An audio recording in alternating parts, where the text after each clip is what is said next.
warahmatullahi wabarakatuh. Dalam video kali ini saya akan menjelaskan materi tentang qada dan qadar. So, buat kalian yang ingin tahu videonya, stay tune.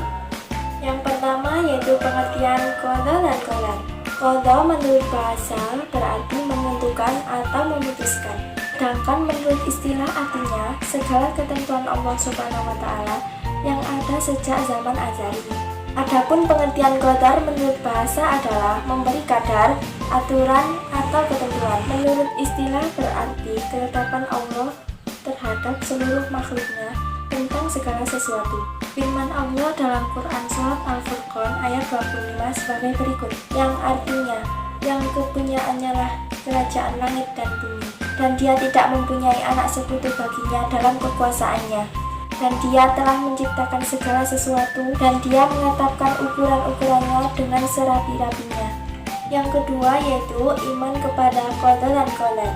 Iman kepada qada dan qadar artinya percaya dan yakin dengan sepenuh hati bahwa Allah Subhanahu wa taala telah menentukan segala sesuatu bagi makhluknya.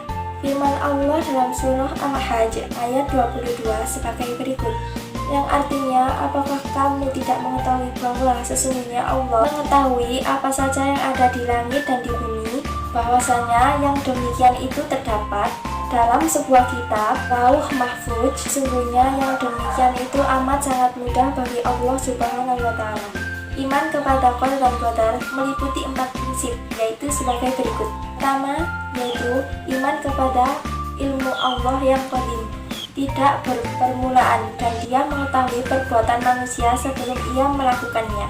Yang kedua yaitu iman bahwa semua qadar Allah telah tertulis di Lauh Mahfuz. Yang ketiga yaitu iman kepada kehendak Allah yang berlaku dan kekuasaannya bersifat menyeluruh. Yang keempat adalah iman bahwa Allah adalah zat yang mewujudkan makhluk Allah, adalah sang pencipta, dan yang lain adalah makhluk. Yang ketiga yaitu dalil-dalil tentang qada dan qadar.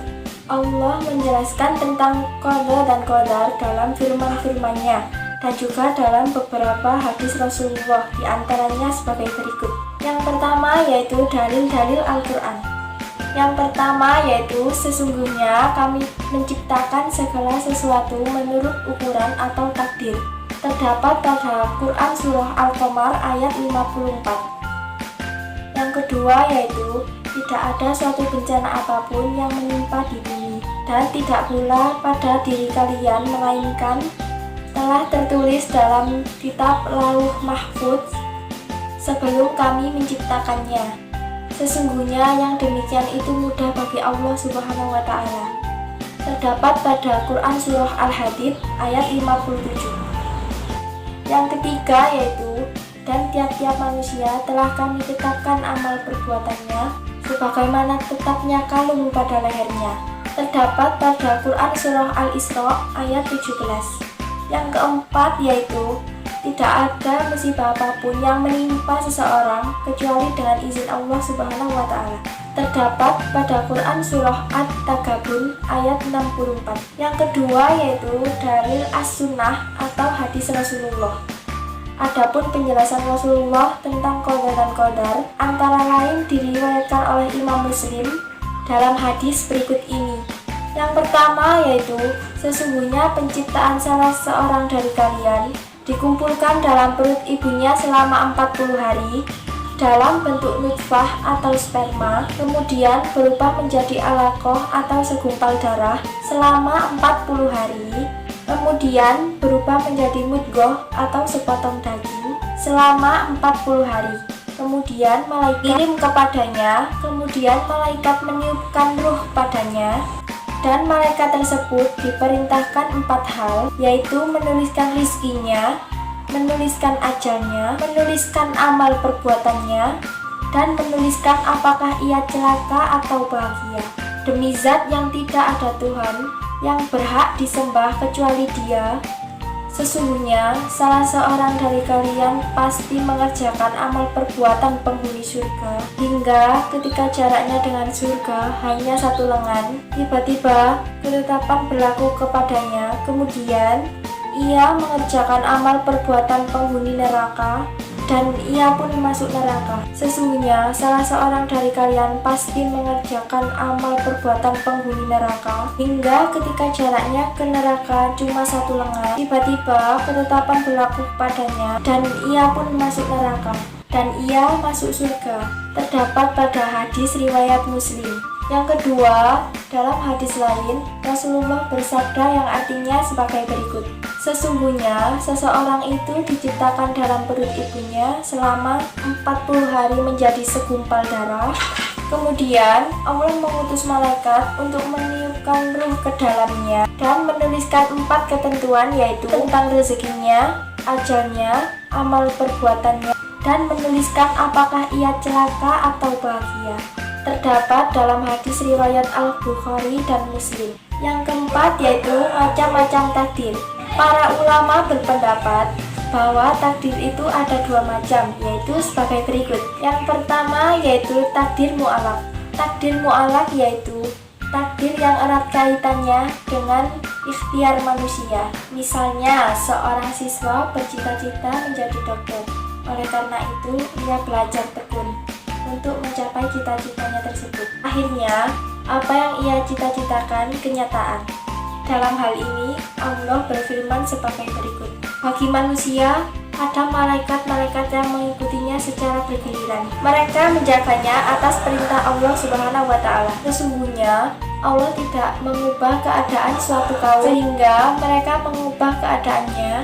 Yang kedua yaitu takdir mubram. Takdir mubram yaitu takdir yang terjadi pada diri manusia dan tidak dapat diusahakan atau tidak dapat ditawar-tawar lagi oleh manusia. Misalnya, orang dilahirkan dengan mata yang sipit, berkulit hitam, dan lain-lain. Yang kelima yaitu kaitan antara beriman kepada qada dan qadar Allah. Qada dan qadar Allah berjalan menurut hukum sunnatullah. Sunnatullah adalah hukum-hukum Allah Subhanahu wa Ta'ala. Beriman kepada takdir selalu terkait dengan 4 hal, yaitu sebagai berikut.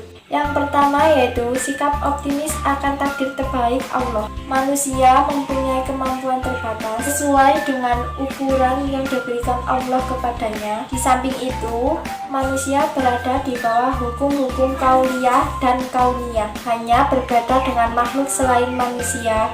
Misalnya, matahari, bulan, dan planet lainnya seluruhnya ditetapkan takdirnya tanpa dapat ditawar-tawar. Terdapat pada Quran Surah Fussilat ayat 41. Yang kedua yaitu ikhtiar. Ikhtiar adalah berusaha dengan sungguh-sungguh dan dengan sepenuh hati untuk menggapai cita-cita dan tujuan.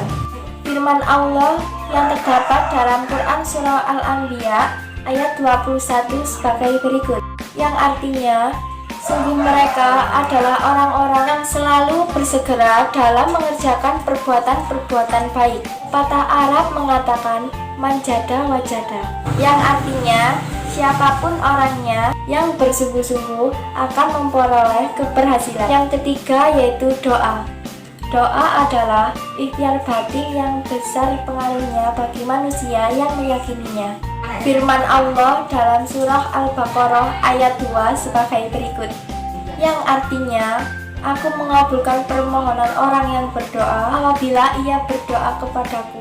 Dan yang keempat yaitu tawakal. Tawakal adalah menyerahkan segala urusan dan hasil ikhtiarnya hanya kepada Allah Subhanahu wa Ta'ala. Firman Allah dalam Quran surah Ali Imran ayat 3 sebagai berikut, yang artinya, kemudian apabila kamu membulatkan tekad, maka bertakwalah kamu kepada Allah. Sungguhnya Allah Subhanahu wa Ta'ala menyukai orang yang bertawakal kepadanya. Yang keenam yaitu hikmah beriman kepada qada dan qadar. Yang pertama yaitu semakin meyakini bahwa segala sesuatu yang terjadi di alam ini tidak lepas dari sunatullah.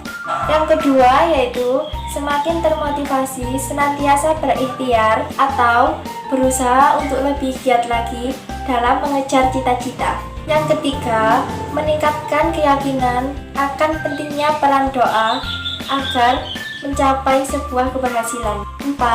Meningkatkan optimisme menatap masa depan dengan ikhtiar yang sungguh-sungguh. 5. Menyadarkan manusia dalam kehidupan ini dibatasi oleh peraturan-peraturan Allah yang tujuannya untuk kebaikan manusia itu sendiri. Sekian materi pembelajaran dari saya. Apabila ada kesalahan kata saat berucap, mohon maaf yang sebesar-besarnya. Wassalamualaikum warahmatullahi wabarakatuh.